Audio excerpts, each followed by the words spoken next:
people all over the world, be very careful this Christmas period.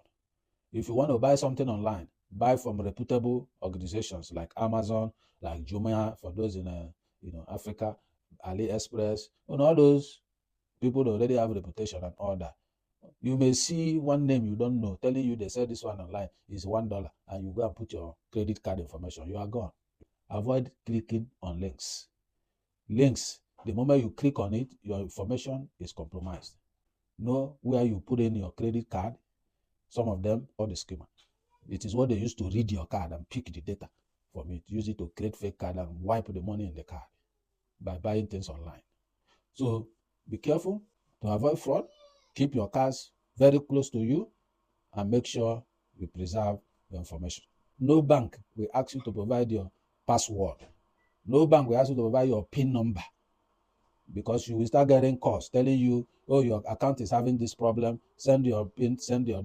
No bank has rights to demand your password, your PIN number, and any secret information you are using or your code to operate your account or something. No bank, wherever, both abroad and at home, has power to ask for that.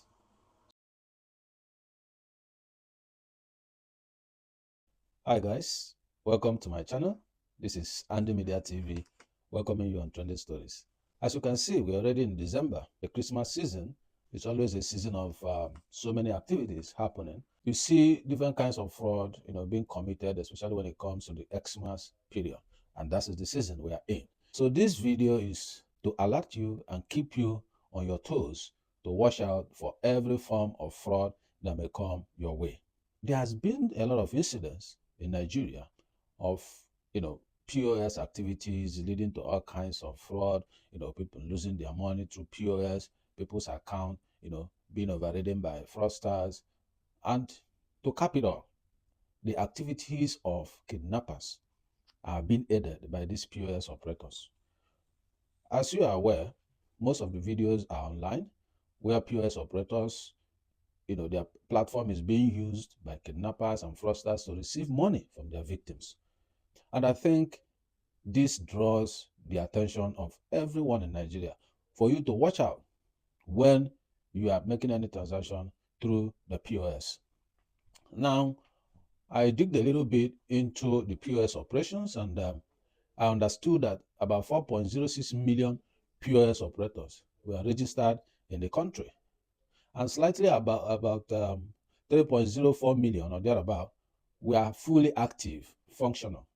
But about 1.02 million is neither active nor deployed yet. So the question is, this data mentioning is between, within July 2024. So at this period, it means 1.02 million POS machines, which has been, registered, but are not yet, in operation. So where are they? That's a big question. Where are these 1.02 million machines? They are in the hands of people. And you may recall that many one-chance activities that we see in Abuja and other parts of the country, these guys use POS. They nab you in their vehicle, they pick up all your ATM cards, put it in their POS, and take whatever you have in your account. And these guys are not tracked, these guys are not traced, and that's the end of it. They push you out of the running vehicle. Whatever happens to you is between you and your God. So I'm beginning to suspect that this 1.02 registered POS that is not yet deployed nor fully active may be part of what they are using in this kind of operation. So this is to draw the attention of the government to look into these existing 1.02 million machines.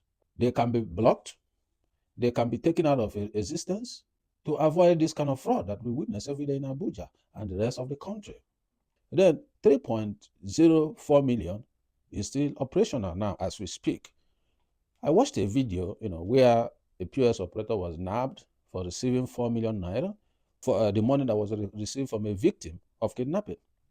And this lady, out of the 4 million naira, only got 40,000 out of the money, just 40K. The rest of the funds were transferred to different, members who are within the kidnapping ring. So they use her machine, a POS machine, point of sale machine, as a base to receive illicit funds, and the lady was the one, distributing the funds to the respective account numbers that she received. The point is this: how does these guys operate using the point of sale machine, POS? When you listen to the story of most of these POS guys who have been nabbed, you discover that these guys does transaction with them, maybe 5K, 10K, something of that nature. From there, they begin to build relationship because they know their intentions. And when they build this relationship, they will now ask the POS, can I have your account number? So in case I can send money and send someone to come and pick it up. They will, unintentionally just give them their account numbers. So when they kidnap a victim, they will send the POS account number to the victim to make the payment. So when the victim makes the payment to that account, it will not be traced to them directly. It will be traced to the POS. The POS receives the funds, and they will call the POS and say there is 4 million or 5 million, whatever amount that hit your account right away. Check it. She checks and confirm. Then I say, okay, take 40K, 50K, 100K from it. Please send this to these numbers, to these account numbers. And the POS will be happy, for receiving 50K just like that. Is it not just to transfer funds? It does the transfers. Now you can see a problem here. It simply means that these POS agents are not trained. They just got into the bank or through these fintechs, registered, they pay whatever they need to pay, fill the form, and get registered as POS agent. There's no prior training on the do's and the don'ts, what they're supposed to do and what they're not supposed to do. Now, when they do this registration and set up their centers, they just begin to receive money and pay money.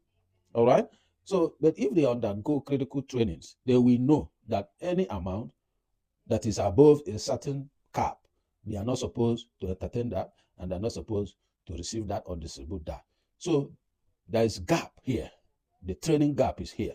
So the banks, the fintechs, those regulatory agencies involved in the banking system, they need to provide trainings for these guys. They need training. Nigerians were asked to register their NIN, national identity number. We did it. All right. Then they asked us to do BVN. We did it. All right. They also asked us to link our NIN to our phone networks. We also did it. And the bottom line of doing all this stuff is to be able to nab all those that conduct illicit activities through the banking system. And having done all this fraud continued to persist. People's account continue to be invaded. People open account without due KYC profiling, without identification. How did they do that? You need a BVN to open an account. You need a name to also, have the phone number that will be linked to the account. How do they navigate all this stuff? Because that would have been a platform to track any account, whatever you do in the account. So the question remains to the government: why are people still using the banking system without BVN and without name? So I understand from my little research that most of the payments that these fraudsters, scammers, and the rest of them receive comes through most of these fintechs, OPay, Money Bank, Money Point, all those kind of accounts that you don't really understand who they are. That's the account numbers that they give out. So the question is, why are all these fintech, operations, why are they not having KYC? They should have a KYC. They should have due diligence on their customers. They should know their customers so that whatever happens in that account can be traceable to somebody. But you discover that when somebody dupes you by sending you all those, accounts numbers, it's difficult for them to track down who the person is. Why do we encourage that in our financial system? Why do we have this kind of platforms in our financial system? Globally, everywhere in the world, you have to perform KYC. You must know the name of the person, ID of the person, address of the person, the location of the person, occupation of the person. You must know the amounts that's supposed to go into that account. What is the purpose of the account? You need to know all this information so that whatever happens in that account that does not align to the history that was set out while opening the account, it will be a red flag. I don't see the reason why somebody's going to say, okay, let me give you a practical experience of myself. There's one of my guys, a lawyer, so we'll be very close. All right. So one day, I just got a message telling me, that there was a problem, that he needed some financial support, this and that. Please, I should just help him whatever I can so that I can be able to navigate the problem that he had. That looks suspicious to me because, from knowledge, the guy has never done anything of that nature. On my own, I sent him money when I have, but receiving that message gave me a red flag that something is wrong. So I was trying to, contact him to his second number. And then the guy began to ask for money. And scammers, they will put pressure on you. All right. That's one sign that the person is a scammer. It's going to amount to pressure, give you tight deadline. These are kind of the things you see from them. So being, somebody in the system who understand the financial system, who understand, all these behaviors of scammers and all that. So I said, okay, I was playing along with him. So I said, okay, no problem. So where are you now? What exactly is the problem? He said, oh, that you needed this amount. I said, okay, I'm gonna see what I can do. All right. So I now asked him, can you give me the account information where to, send you something? I want to do some transfer right away. And they sent me OPay account. Personally, I was like, which bank is OPay? I don't know what is OPay. Doesn't make sense. I know the banks is any Diamond, Access, all those First Bank, Union Bank, and what have you. But OPay, I mean, I don't know that. So I was like, I don't know this bank. What bank is this? That's another red flag, right? Because I don't know the name of this kind of bank. Now, I piped a little bit, I stopped responding. He started mounting pressure. I'm still waiting. I'm at the bank now. Oh, So I was like, oh, okay, don't worry. I'm trying to do something. So I just ignored the focus on my work. And the next, I screenshot, the information, the name, the account number, and everything. And then suddenly, message came in from that my guy telling me, oh, his WhatsApp was hacked, it was compromised, this and that. Please, in case I receive any message that is not him. As I said it, that this is scam. Okay, so I now chatted the person and said, listen, guy, I got your information, I got your name, I got your account number. Let me tell you, I know you're a bloody scammer because my guy cannot chat me and be asking me for money. Therefore, I'm sending you to prison right away. Your information is straight to EFCC right now. So be ready and wait for them because they will come and pick you up. The guy was like, what? Please, he started deleting, all the chat. I said, don't worry, I already have the screenshot. I have the screenshot. So what am I trying to say? These are the kind of accounts they send, because you can't track them. There is no profile, no KYC profile detailing who is behind the account, basically. So central bank, you need to mandate every fintech, OPay, MoneyPoint, Flutterwave, and whatever you have there to do proper KYC of every account that they open for any customer. This is very, very vital. And that account must have BVN, must have name, so that we can know who is doing that and be able to nab them immediately. Having said that, another aspect of this whole stuff is some guys, put in a kind of machine, a kind of what they call skimming software in some of the ATMs. You just put in your ATM, the thing picks the information in your smart card, and they use that to produce fake card and using it to buy things in your name. Yes, they do that. It's more prevalent abroad. They just pick information on your credit card. Once you swipe it to pay, the thing reads the information and they download the information and use it to create fake card in your name. And they'll be buying things on your name. You'll be getting bills. So guys, you need to wake up. You need to watch out for all this stuff. Now, for the POS, people, I think the government need to set a cap for them. The maximum amount a POS operator can receive and they spend per day or per week or per whatever. Maybe 500K is a good goal because anybody who want to do transaction above 500K should go to the bank. They should go to the bank. Why will a POS operator receive 4 million in one sitting? That's red flag. So who are these regulators? How often do they check the books of these banks?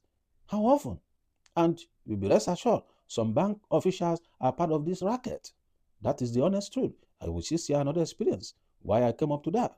Now, the issue here is if all POS agents should have maximum of 500K because they are just there to service people that need 5K, 10K, 20K, all those kind of little amount. But when you have bigger transaction like 200K and above, you should go to the bank. That's what it is. So with that, you'll be able to regulate amount that comes to the account and the amount that they expend from the account. So this is very, very important. And now there's one guy I used to watch on Twitter. He does a very good job, trying to help people recover funds from rogue police. The rogue police people are part of this team. They have POS operators. They kidnap people on the road, or they stop you while walking home and pick you up, jack you there, label you Yahoo boy, and tell you to settle them. And then some of them have POS. Some of them takes you to a POS and gives you a POS account number to send the money to. So the POS people receive this money on behalf of these rogue police officers. These police officers, gives the account numbers to the POS agent who distributes these funds to their team. It happens. It's been happening. So this guy does a good job helping people to recover funds which rogue police officers have taken from them. They take them to POS, force them to transfer money. They force them to use their bank app on their phone. Once they check their phone and see the balance and all that, this thing happens every day over there back home in Nigeria. So how do we stop all this thing? That's why the POS person need to have a cap. When you train them, they will understand that they are not to give their own account numbers to people. You don't need to give an account number to anybody. Your job is, when I walk into your POS station and tell you I needed 5K, right? There and there, I'll be able to transfer the 5K and you give me the 5K cash or whatever.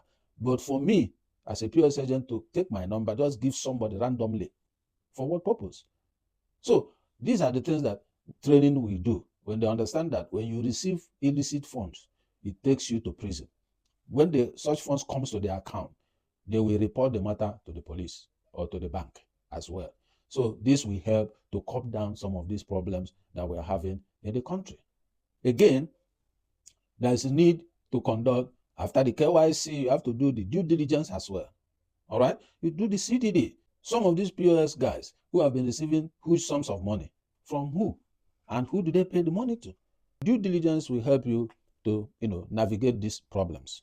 The KYC will help you to know who are the customers. And then the CDD, we move the next level to be able to narrow down and do transaction monitoring to find out what is going on in this account. What is the inflow and what is the outflow? From whom to whom? These are the things we do. So Central Bank of Nigeria need to tighten your regulations, especially on this POS agent, because it's enabling crime. Look at the number of POS, how it's increasing rapidly.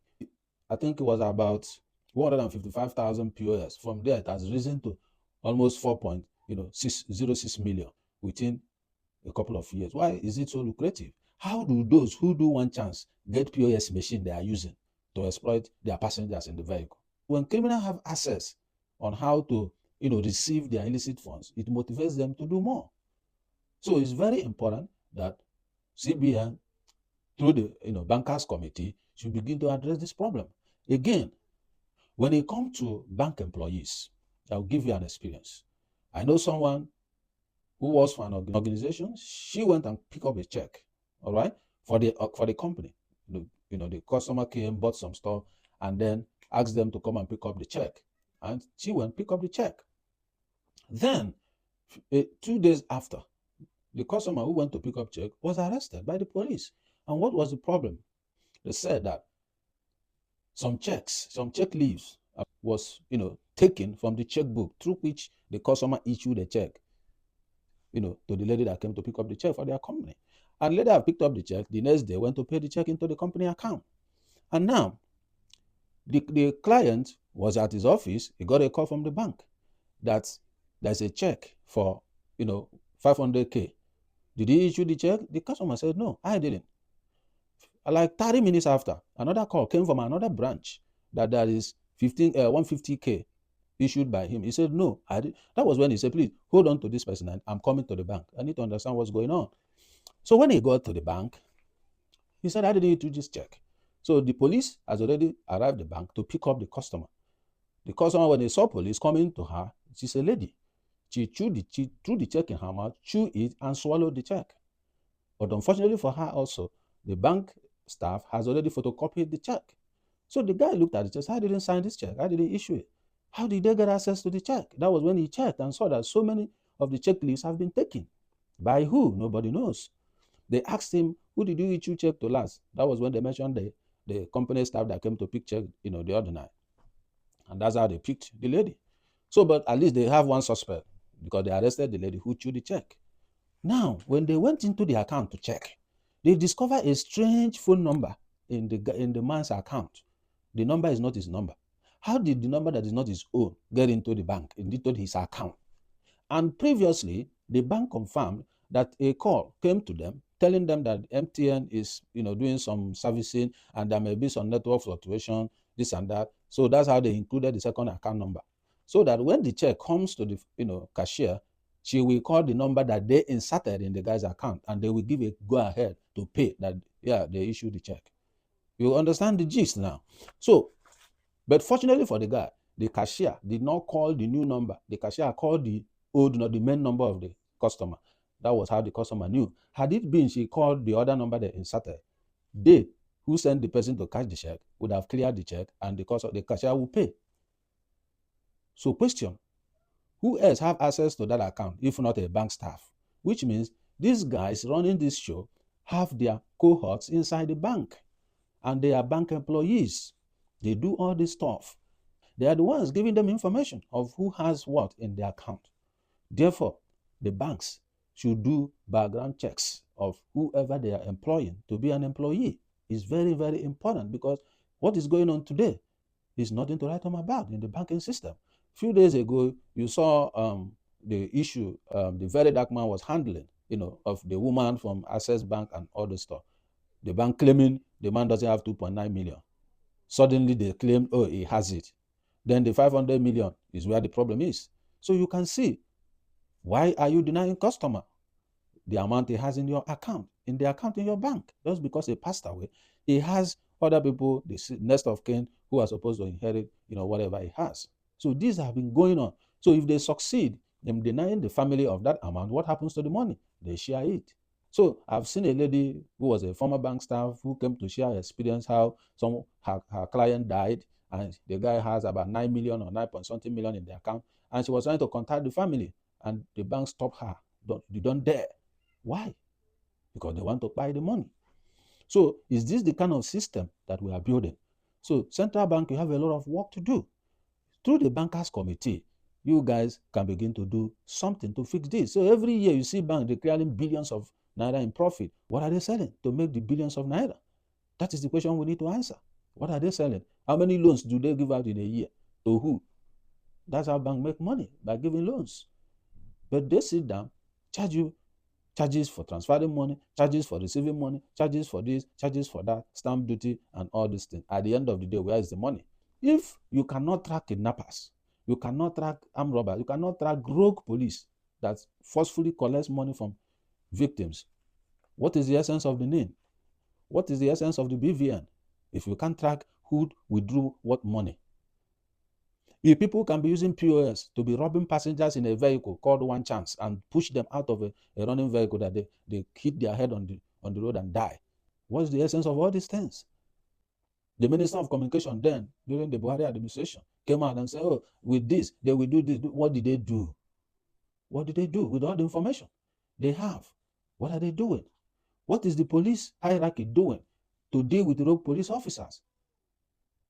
I saw one video of coppers who were driving their parents' car. Police snapped them, took how much from them. Is it in Port Harcourt?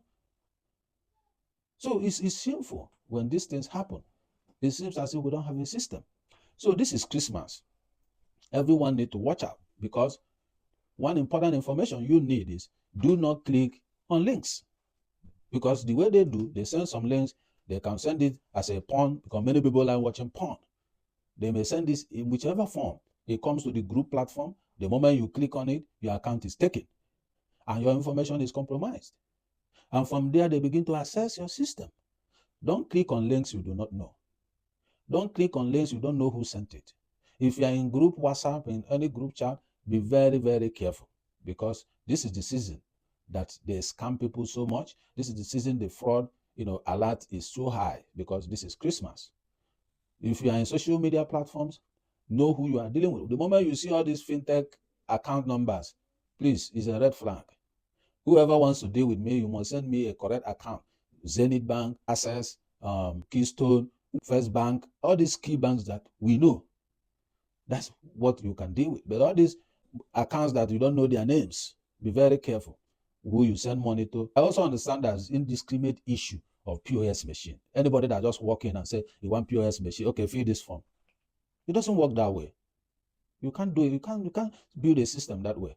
There should be serious scrutiny on who is applying for a POS. I also understand that some people who already have so many POS with them, so they now give out to anybody who can pay them commission.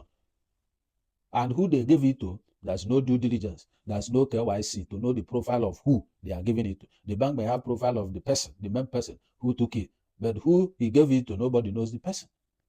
So we need to really take seriously our banking sector reform. I learned that Corporate Affairs Commission issued requests for all fintechs and others to come and register. The POS operators come and register, with them. And the deadline ended in September 2024, just a few months ago. And from what I read, that most of those guys did not come to register. So who are those people? Debank them. That's how it's done. You have issued a deadline and asked them to come and register. That's do the right thing. And those people who did not come in to do the registration, you debank them.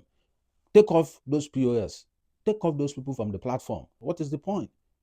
What is the compliance? The compliance for these guys is zero. How many of them came to register? Because from the information I had, most of these people did not come to do the registration with the CAC. And the essence is to have their name, their address, their location, their business location, and all those stuff. And when they didn't show up, and that POS is still operational, because this 1.02 million POS that has been registered, that is yet to be active and deployed and all that, is still in people's hands. They are the ones they sell to people, taking commission from them. And I believe that these are the ones they are using for fraud, for one chance in the vehicle, and the rest of them. To do proper transaction monitoring on the activities of this POS is very, very important, because it is from there you begin to understand what they do, who transact what is the limit, set up a cap for them, maximum cap for them. Anybody doing transaction above 500K, go to the bank. So do the banks feel a suspicious activity report to those that do all kinds of fictitious transactions? The Yahoo boys, how did they get their payments? It's still to the banks. When you don't start dealing with this problem, your employees will begin to leverage on your weaknesses and be creating their own avenue and running fraud using your bank. And when the regulators will catch you, it's your bank that will go down. Your reputation will go down. You pay fine as well. And I've never heard over years how many banks CBN are sanctioned for doing this or doing. Are you telling me that they are not doing all kinds of illegal activities? They do. What happens to dead people's account? Some people die.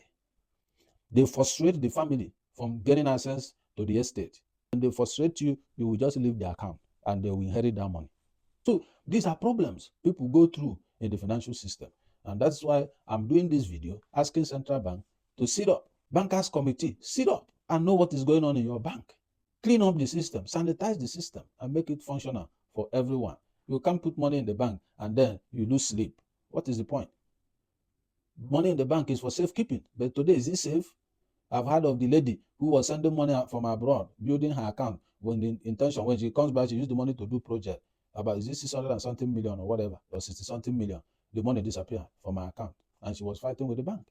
Look into your employees, and they are living a flamboyant life with people's sweat. When you come to claim your money, they frustrate you. So all these things should stop. The Financial Training Institute Center, they published that about 56.3 billion was stolen, was fraudulently stolen from the system, from Nigerians. Yes, from the system.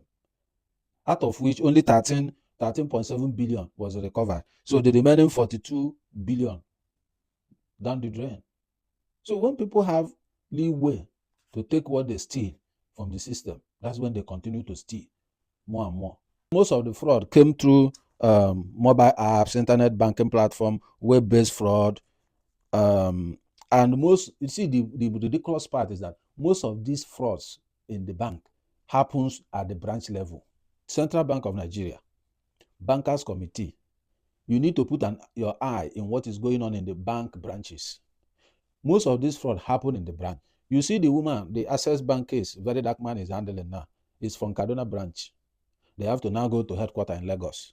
And the last visit they went, according to him, they received warm reception and the bank is, but in Kaduna, where the main account is, she went there, they frustrated her, that made her to fly to Lagos.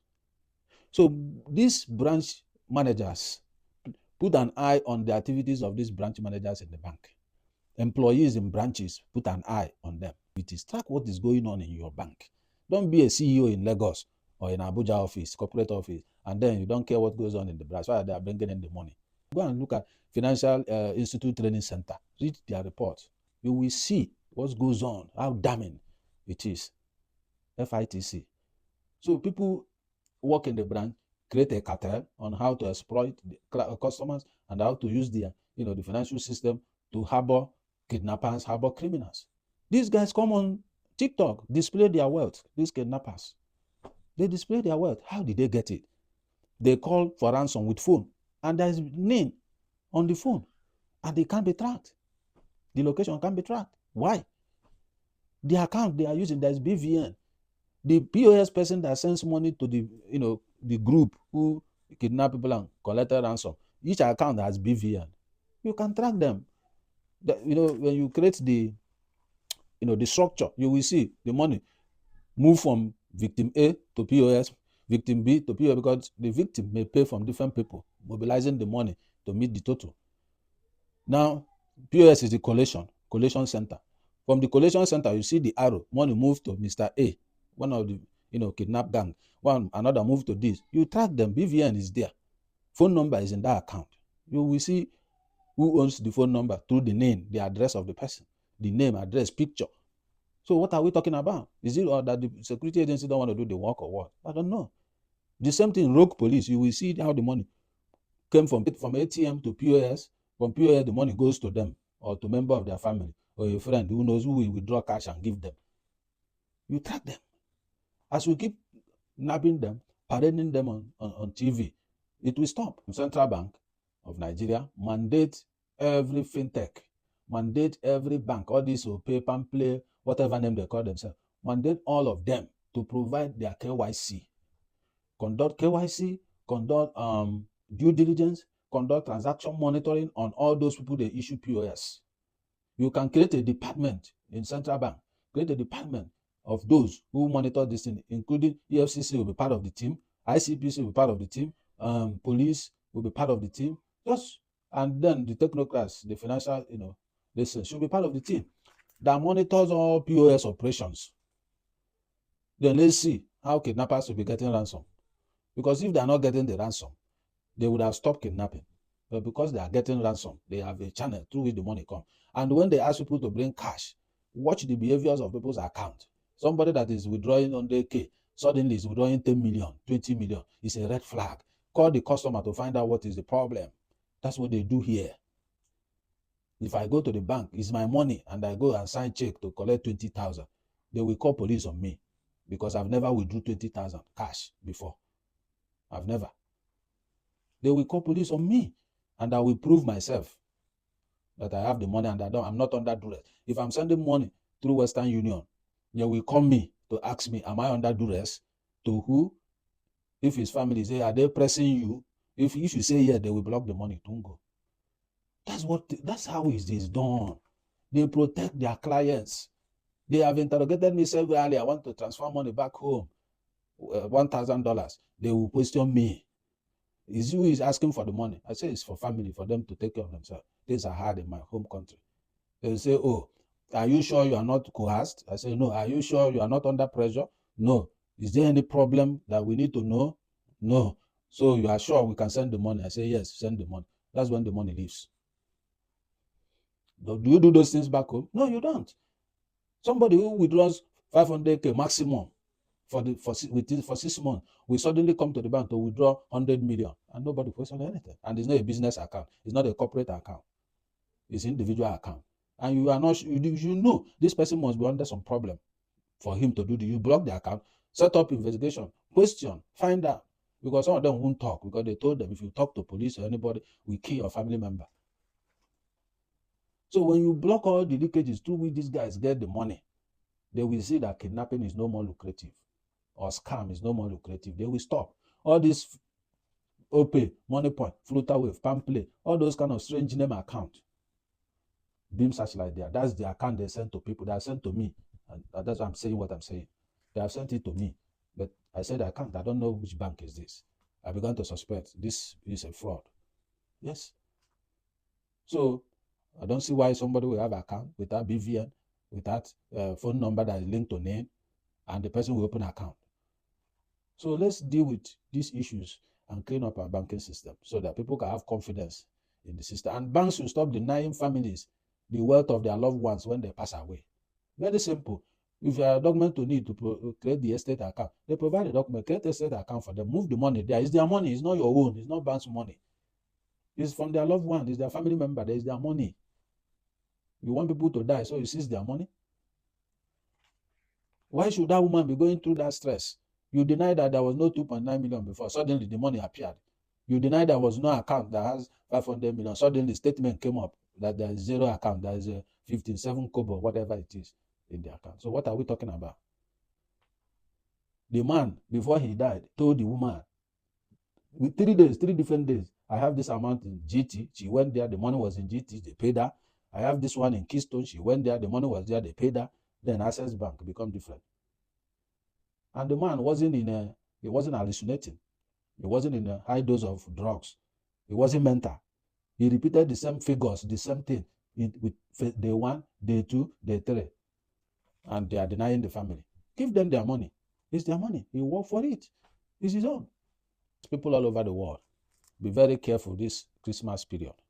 If you want to buy something online, buy from reputable organizations like Amazon, like Jumia, for those in Africa, Jumia, AliExpress, all those people that already have reputation and all that. You may see one name you don't know telling you they sell this one online is $1, and you go and put your credit card information. You are gone. Be very careful. Avoid clicking on links. Links, the moment you click on it, your information is compromised. Be very careful. Know where you put in your credit card. Some of them, there's one I watched, one store, don't need to call their name.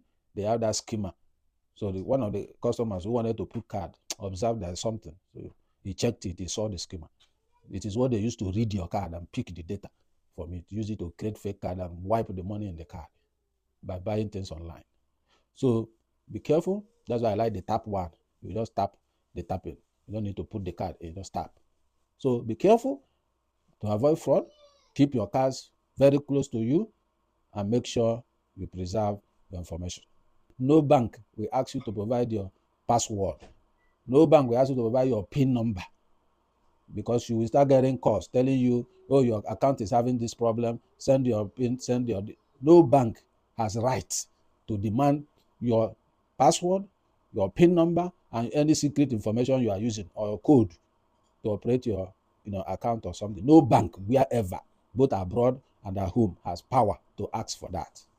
So be very careful.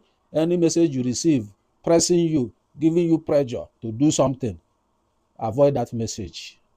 Don't react by emotion. They will craft message that will put you under tension. You won't reason and think.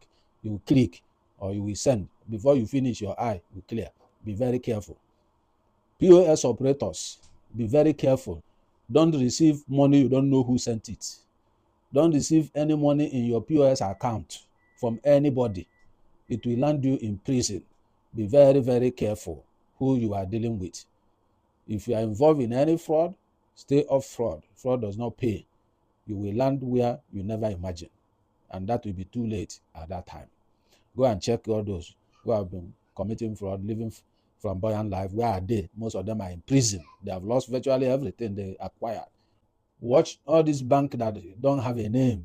They send to you to send money. Oh, I'll be coming to see you, send money, you send, the person disappear. Be very careful where you put your money. Be very careful which account number you are operating, you are sending money to. Be very careful. This is Christmas. A lot of fraud will come up because people want money to showcase themselves in Christmas. Don't be a victim. Sit up. Let your eyes be open. You can comment on this video in the comment section and I'm going to respond to that. So a word is enough for the wise. I will see you in my next video. If you are new to my channel, don't forget to subscribe to my channel, like it, and share this video so that other people will learn from these things. It takes a lot of energy to do research to come up with some of this information. So share this video, subscribe, put on your notifications so that my next video you'll be notified. I wish you guys happy Christmas in advance, and I see you all in New Year as well. So continue to educate the people on things we see going on around us. So I'll see you in my next video. See you. Have a wonderful day. Thank you for watching.